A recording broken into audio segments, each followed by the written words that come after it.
Welcome back. Apple heading into the crucial holiday season with fresh concerns about its production capabilities in China. It is currently weighing on the Dow and the Nasdaq.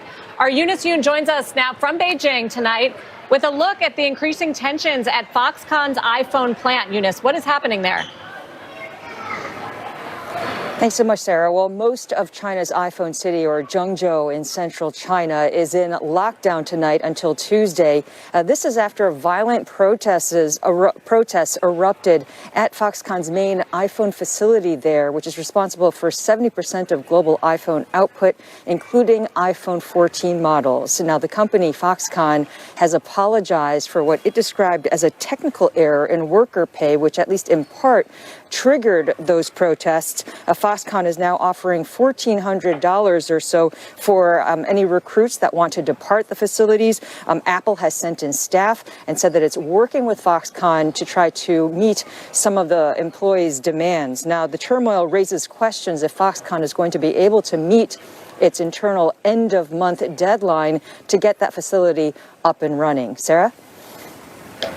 So, Eunice, this is sort of aside from the COVID concerns, which are also front and center for China today, for the global market today. Another reserve ratio cut, so China's stimulating to address what appears to be more shutdowns. How bad is it getting?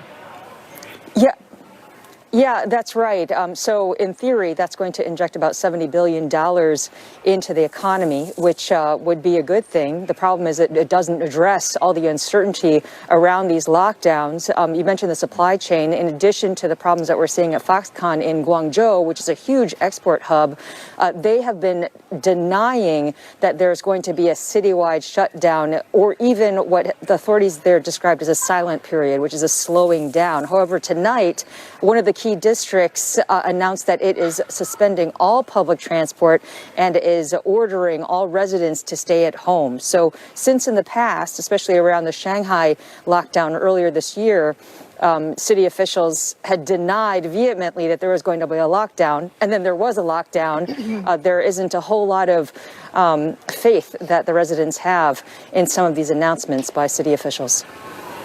Eunice Yoon, thank you. With China COVID cases topping 30,000 for the first time ever. The KWEB ETF, by the way, that trades here in the U.S., tracking those China companies, down 4.25% right now. For more on China's issues and specifically the impact on Apple, let's bring in Dan Ives, Wedbush Securities Managing Director. And Dan, you published today on this issue with some specificity. So how are you getting your information here on what's happening in the Apple supply chain?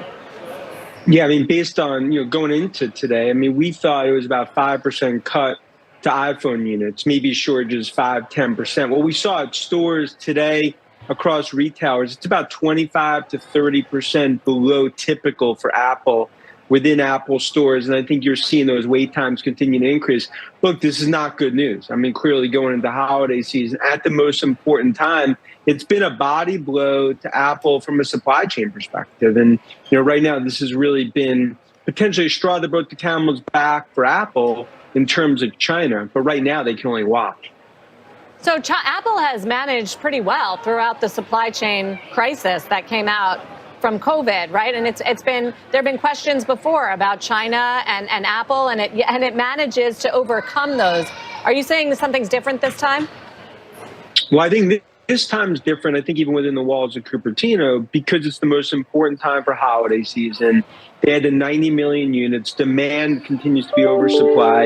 And here it is. You're losing about $1 billion a week in lost iPhone sales. And this could not come at a worse time for Apple. And I think it's reached a boiling point. I think frustration is building clear. The images you see, that's been, a black eye for Apple, black eye for Foxconn. And I think right now, they just continue to be at the mercy of the zero COVID China policy. So how does it impact your earnings expectations for this quarter and the coming quarters in Apple? Are you taking down numbers?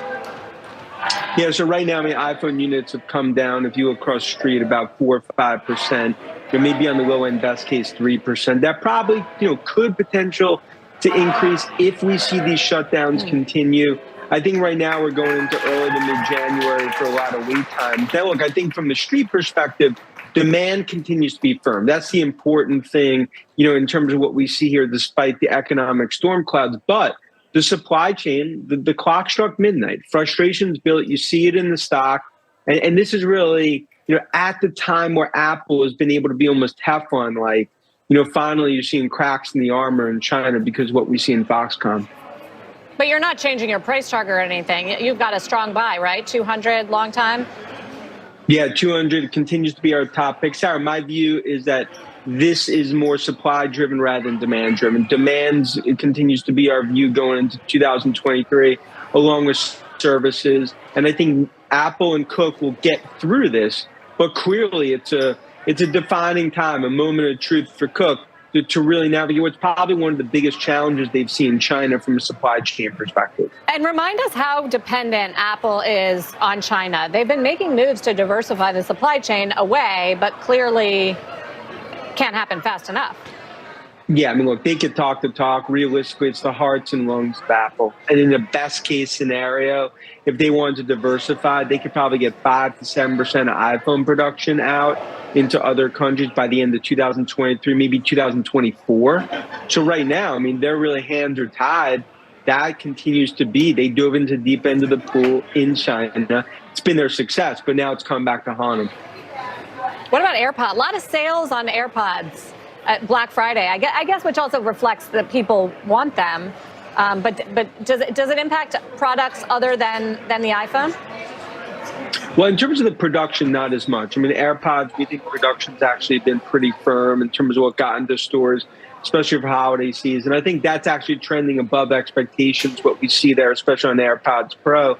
Look, I think that's really the story here. Demand remains firm. The problem is that I'd say by next week, finding an iPhone is almost going to be like trying to find a piece of gold. It's really not going to be out there. And I think that's the issue right now. It's exactly what Cook and Cupertino did not want to see. Does anyone benefit as a result of that? Samsung, Google, any of the competitors? Or people just frustrated they can't get their iPhone? You could say tangentially maybe a Samsung would benefit, a Google in terms of maybe frustrated iPhone users. But again, 98% of iPhone users stay within the ecosystem. And there is the fact. Dan, thank you. Dan Ives, appreciate it. From Wedbush, happy holidays. Let's check in on the markets right now. We've got a 170-point rally here on the Dow. It is doing better than the S&P. That's thanks to UNH, United Health, adding the most, as well as Home Depot, Boeing, Goldman Sachs, and Visa. In the S&P 500, you've got healthcare strong, utilities, industrials, financial, real estate, energy, and consumer discretionary, all in the green, but those tech stocks are weighing. A big part of that is Apple, some of the semiconductors as well. NVIDIA is weaker. Communication services are weaker as well, the video game makers. We'll talk about that in a moment. Also still ahead, the CEO of sneaker and apparel marketplace StockX will join us with a look at the hottest brands this holiday season. And then later, the airline ETF gaining some altitude of late. It's up more than 25% from the lows. We're going to ask an airline analyst for her take on holiday demand and the setup for the stocks into year end. Be right back on Closing Bell.